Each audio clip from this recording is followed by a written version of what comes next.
जो उत्साह जल्लोष हा सण घेऊन येतो तो निराळाच। गणेश चतुर्थी सर्वांचाच आवडता सण, कारण ही तसेच आहे। या सणाला घरातील सर्वजण एकत्र येतात।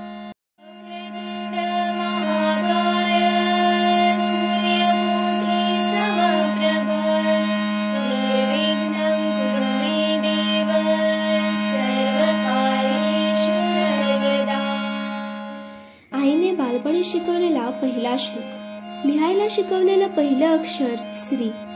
कोणत्याही शुभ कार्याची सुरुवात श्री गणेशापासूनच। श्री गणेशाचं रूपही वेगळंच।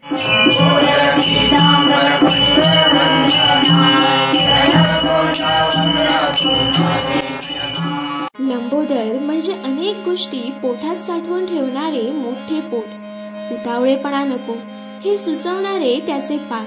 असे सुचवणारा गणपती सर्वांना प्रिय। गणेशोत्सव हा हिंदू धर्मीयांचा खूप महत्वाचा सण आहे। दरवर्षी लहानांपासून ते मोठ्यांपर्यंत सर्वजण या सणाची आतुरतेने वाट बघत असतात। हा उत्सव सगळ्यांच्या जिव्हाळ्याचा असतो। पूर्ण श्रावण महिना हिंदू बांधव शाकाहारी राहतात। उत्सवाची तयारी 15 दिवस अगोदरच चालू होते। गणपतीसाठी मकर बनवणे, फोली लावणे, देखावा करणे, बाप्पाच्या स्वागतासाठी मग घराची साफसफाई, रंगरंगोटी यासाठी एकच गडबड उडते। बायका मंडळींची येणाऱ्या पाहुण्यांना देण्यासाठी करंजा, चिवडा, लाडू बनवण्याची तारांबळ उडते। भाद्रपद शुद्ध चतुर्थीला गणपती बाप्पा घरोघरी मुक्कामाला येतात। नुकत्याच परीक्षा संपलेल्या असतात, शाळेलाही सुट्ट्या लागलेल्या असतात। पावसाळा असल्याने सर्वत्र हिरवळ दाटलेली असते। वातावरणात उत्साह भरलेला असतो आणि आमच्या अंगातही। पण यावर्षी कोरोनाच्या तिसऱ्या लाटेची शक्यता बघता सरकारने लावून दिलेल्या काही नियमात बाप्पाचं आगमन झालं।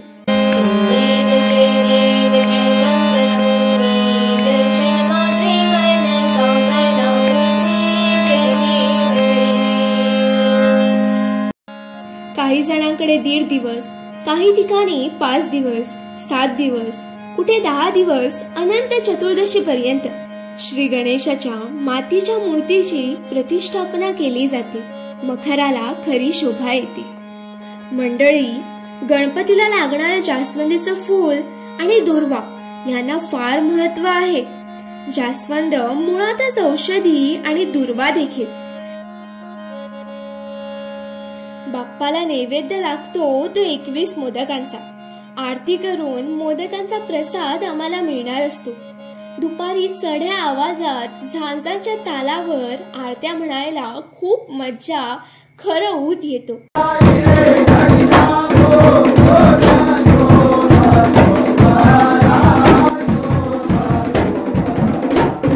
नाकात मोदकांचा घमघमाट गेलेला असतो। पोटात उंदीर नाचायला लागलेले असतात। पण तरीही आरत्या थांबूच नयेत असं आम्हाला वाटत असतं। मातीच्या वासात मिसळलेल्या धूपांचा, उदबत्त्यांचा घमघमाट, रात्री चालणारी कीर्तनं, भजनं, भारुड कधीच थांबू नयेत असं वाटणारं सारं काही। आणि मज्जा म्हणजे त्यात नसते अभ्यासाची घाई। गणेशाच्या आगमनानंतर आगमन होतं गौरीचं, म्हणजेच गौरीपूजन। काही ठिकाणी यालाच देवी आणणे असे देखील म्हणतात। गौरीला भाकरी आणि भाजीचा नैवेद्य दाखवतात आणि आरती म्हणतात। आनंदात हसत खेळत कसे हे दिवस निघून जातात ते कळतच नाही। विसर्जनाच्या वेळी खूप वाईट वाटतं। खरं वाईट वाटतं ते नंतर विसर्जन केलेल्या मूर्तीचे अवशेष, भग्नावशेष दुसऱ्या दिवशी किनाऱ्यावर लागतात त्यावेळी। यापेक्षा मातीच्याच मूर्तीचं विसर्जन मातीतच केलेलं जास्त चांगलं। भावभक्तीने ज्याला पूजलं त्याची अशी विटंबना पाहण्याची तरी वेळ आपल्यावर येणार नाही। गणपती बाप्पा मोरया, असं म्हणत बाप्पांचं विसर्जन होतं खरं। खरं तर बाप्पा आले की ते परत जाऊच नये असं आम्हाला वाटत असतं। मग आम्ही बाप्पाला विचारतो, पुढच्या वर्षी यायचं तर जायचं कशाला? बाप्पा तुम्ही या हो खूप खूप राहायला। बाप्पा तुम्ही या हो खूप खूप राहायला.